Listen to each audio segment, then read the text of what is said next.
The Maryland Terrapins are -3 against Virginia Tech, with the total at 54.5. And if you want to see which one of these free YouTube picks on my channel that I'm actually betting on personally, there's only one way to do that, and that's to sign up for a membership on my website at brockpage.com. We're currently hitting at 68% in our last 28 NBA tier package picks on brockpage.com. And if you want to see which game is being featured as my NBA tier package pick here today, there's only one way to find out, and that's to sign up for my NBA tier package pick on that website. And the link for that pick is in the description section below. Now, Virginia Tech quarterback Braxton Burmeister won't be in action here today. Having said that, though, the Hokies actually relied heavily on their run game this year, and Burmeister actually did most of his damage on the ground. So with that in mind, any type of pass game, from Virginia Tech, it's not going to be drastically impacted. Really, if you think about it, it would be the run game that would be impacted. Now, defensively, on the other side of the football, the Hokies allowed just 22 points per contest on average, and they also rank in the top 20 in the country in fewest fourth quarter points allowed. So this defense certainly stepping up late in games. Dax Holyfield had 4.5 sacks on the season, along with 88 total tackles. Meanwhile, Nasir Peoples had 86 tackles, along with 3 PBUs and a pick. Now they're taking on a Maryland squad who lost 6 out of their last 8 ball games, and they went just 2-8 against the spread in their last 10, really struggling to cover the point spread here this year. This Terrapin defense was pretty bad this season as well, as they gave up nearly 33 points a game and ranked 111th in takeaways. Now, the Terps also failed to cover in 4 out of their last 5 road games. When it comes to the total on this one, Maryland saw games with Penn State, Minnesota, and Kent State fall under the posted number. Meanwhile, Virginia Tech saw 3 out of their last 5 fall under the line themselves, with unders against the likes of Virginia, Boston College, and Georgia Tech. I'm going to lean toward Virginia Tech +3, under 54.5. Next matchup, it is going to be Clemson versus Iowa State, 5:45 Eastern kickoff. Now, Clemson's -3, totals 44.5, but despite being favored in this one, Clemson actually had one of the worst offenses in the entire ACC this season. DJ Uiagalelei was incredibly lackluster this year. And as a matter of fact, Clemson they actually threw for under 195 yards a game, and they ranked 97th in offensive turnovers. Now, the Tigers also failed to cover the point spread in 4 out of their last 6 road games, and they rank 100th in Division I in offensive yards per play from scrimmage.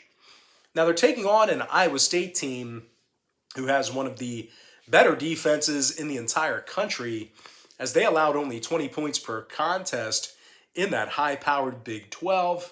The Cyclones' defense currently ranks in the top 10 in the nation in fewest yards allowed per game, and they held their opponents to under 190 yards a game passing. Will McDonald had 11.5 sacks this season and 5 forced fumbles. Meanwhile, Jake Hummel had 76 tackles along with a pick 6. Meanwhile, offensively, despite the absence of running back Breece Hall this afternoon, or what is that, this evening? I guess it's right in the middle. Anyway, despite the absence of running back Breece Hall, the Cyclones actually ranked 28th in the country in offensive passing. Low-key, great passing attack. Anyway, injury-wise, Vance, Russ, and Amos are questionable for Iowa State. Meanwhile, for Clemson, Nada, Venables, and Williams are questionable for them. And when it comes to the total on this one, Clemson saw 4 out of their last 6 ball games away from Death Valley fall under the posted number. Meanwhile, Iowa State saw unders recently against Oklahoma, Texas, and Oklahoma State. I'm going to lean toward Iowa State +3, under 44.5.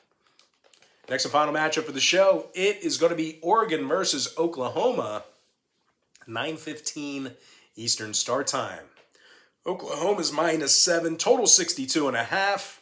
Now the Sooners have, one of the more high-powered offenses in the Big 12. as they averaged nearly 39 points a game and ranked in the top 10 in the country in offensive yards per play from scrimmage.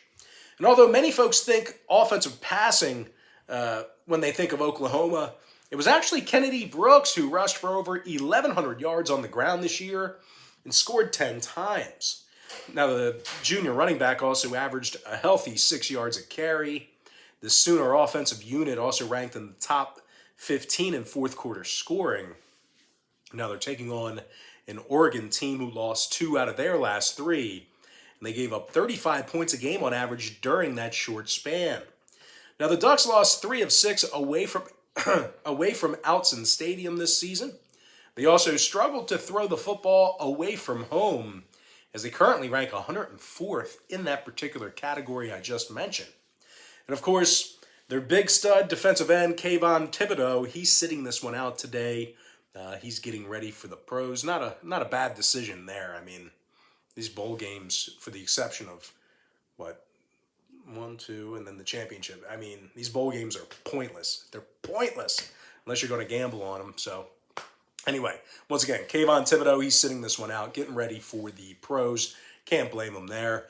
Now, total-wise, 4 out of Oregon's last 7 got over the posted number. Meanwhile, 5 out of Oklahoma's last 8 got over the posted total themselves. I'm going to lean toward the Oklahoma Sooners -7 over 62.5. And with that, guys, now it's time for our quick pick recap. Powered to you by my website at brockpage.com, where we are hitting at 68% our last 28 NBA tier package picks. I like Virginia Tech +3 under 54.5. Iowa State +3 under 44.5. For my next and final free pick for the video, give me Oklahoma -7 over 62.5. And with that, guys, that's going to do it for me. Don't forget to check me out on brockpage.com. If you guys do end up getting a membership here today on my website, just keep in mind we utilize the Patreon platform. Patreon is a lot like OnlyFans in a sense. It's a very similar user experience. And so what Patreon does is they actually bill you the day you sign up and then the first of every month following that. So the earlier in the month you sign up, the better. If I were you and I was thinking about maybe getting a package, you might want to think about just holding off until January 1st to get your max value. But if you want to sign up today, welcome aboard. I'd be more than happy to have you. And with that, guys, that's going to do it for me.